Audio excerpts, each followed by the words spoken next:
Mesdames et les deux messieurs qui sont là, hein, les courageux. Ah oui, ils sont courageux.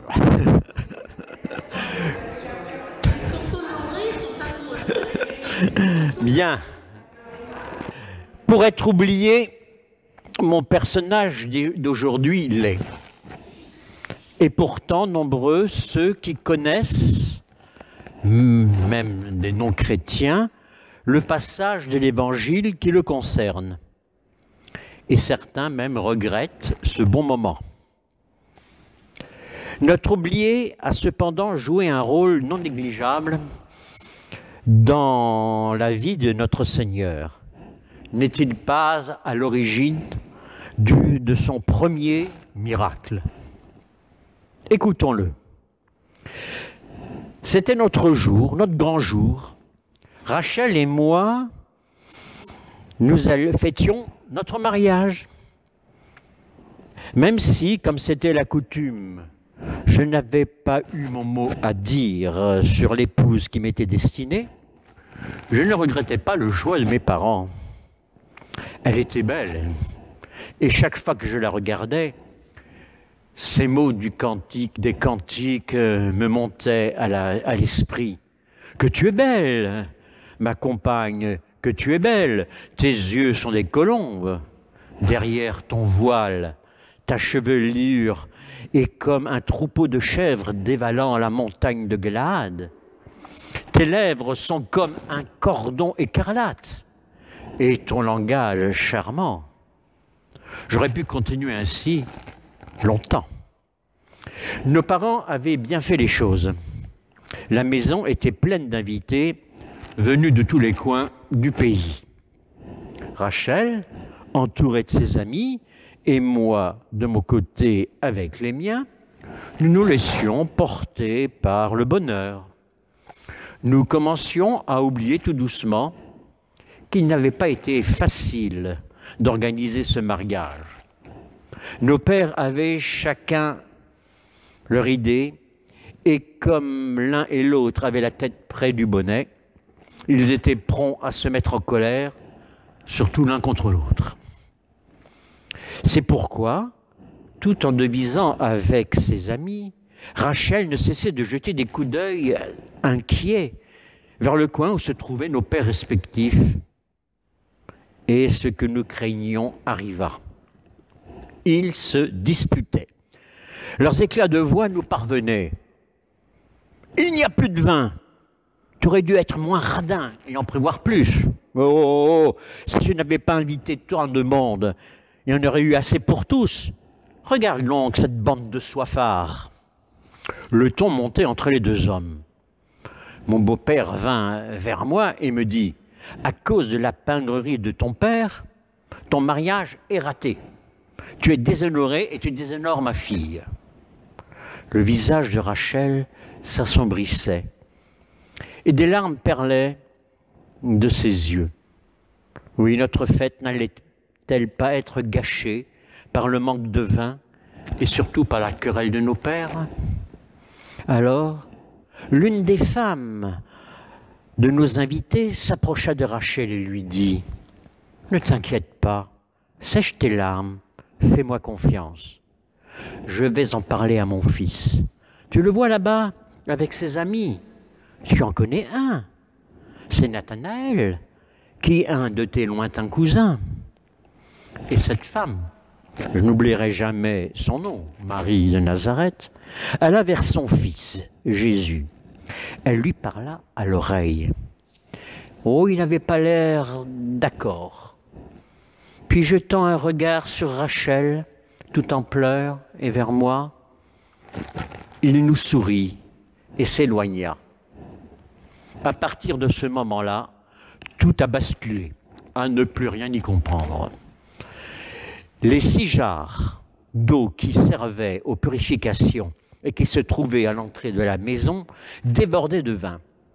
Nos pères, arrêtant un instant leur querelle, se tournèrent vers l'organisateur du repas. « Pourquoi tu as caché ce bon vin maintenant dans ces jarres? Pourquoi le sers-tu? Tu sais pourtant que le bon vin doit être servi en début de repas et le moins bon à la fin, quand tous ces soifards sont rassasiés. L'organisateur du repas avait l'air complètement dépassé. Du coup, je me suis retrouvé seul auprès de Rachel. Mes amis, qui faisaient les jolis cœurs auprès de ses compagnes, étaient tous partis vers ces fameuses jarres, abandonnant sans vergogne ces jeunes dames. L'œil brillant, les joues rougies, mon cousin Nephtali vint me chercher. « Ne reste pas là, Joachim, dépêche-toi. Il y a dans ces jarres 1 de ces vins comme tu n'en as jamais bu. » Quelle scène! Il y avait là nos pères qui se tenaient bras dessous, le négociant Chobab qui proposait à Jésus de s'associer. « Tu verras, à nous deux, avec ce vin nous ferons fortune, nous en vendrons partout. » Et des chants commençaient à s'élever. Ce n'était pas toujours des psaumes. Fendant la foule, je m'approchais de Jésus. « Rabbi, merci du fond du cœur. Tu as sauvé notre mariage. » Jésus, se tournant vers moi, me dit, j'ai dit à ma mère que mon heure n'était pas venue, mais en vous voyant, en voyant les larmes de Rachel et devant l'insistance discrète de ma mère, j'ai cédé. Et puis en riant, il dit, tu comprendras plus tard ce que femme veut, Dieu veut. Joachim, revenons sérieux. Joachim, ne l'oublie pas. Ce que j'ai fait aujourd'hui, ce n'est pas pour montrer que je suis plus fort que les lois naturelles. Je suis venu pour dire autre chose. Quoi donc, Rabbi? Je ne comprends pas. Joachim, on peut faire une belle noce sans s'enivrer. Ce qui compte, c'est l'amour et la fidélité que tu portes pour Rachel. Souviens-toi que l'homme ne sépare pas ce que Dieu a uni. Rappelle-toi toujours, au commencement de la création, Dieu les fit hommes et femmes. Et c'est pourquoi l'homme quittera son père et sa mère et s'attachera à sa femme. Et les deux ne seront plus qu'une seule chair. Le rabbi poursuivit. Aujourd'hui, vous avez du vin et il coule à flot. Mais je suis venu pour vous dire autre chose. À ces mots, nos invités se pressèrent autour de Jésus. Dis-nous, oui, dis-nous ce que tu es venu nous donner. Qu'espérait-il? Et le rabbi dit, de l'eau vive venue du ciel. De l'eau! Ils commençaient tous à s'esclaffer. Ruben, qui était un petit rigolo, dit, je préfère le vin d'ici-bas à l'eau de là. Tais-toi, imbécile, laisse parler le rabbi. Et le silence se fit. Celui qui boira l'eau que moi je lui donnerai, celui-là n'aura jamais soif.